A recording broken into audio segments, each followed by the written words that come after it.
Motivation, it's temporary. Discipline, that's what builds your future.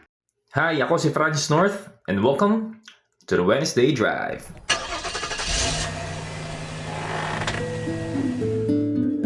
Alam mo, may mga araw na ganado tayo, yung ang sigla-sigla natin, yung tipong marami tayong energy, excited tayong pumasok sa trabaho, sa school, mag-exercise, o gumawa ng mga bagay-bagay na dapat natin gawin.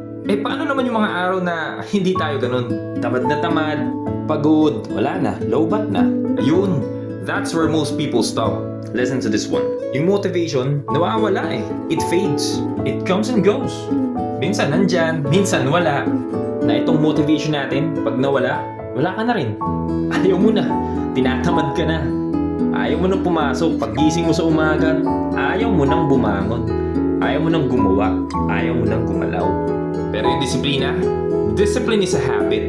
Yung disiplina, it shows up even when you don't feel like it. Ito yung automatic na magbabangon sa'yo kahit tamad na tamad ka. Ito yung driving factor mo para sa pangarap mo, sa pamilya mo, para sa sarili mo, consistently. Whether we feel like it or not. Alam nyo, di natin kailangan maging inspired everyday. We just have to decide that we're going to do it. So don't wait for the right mood, right motivation.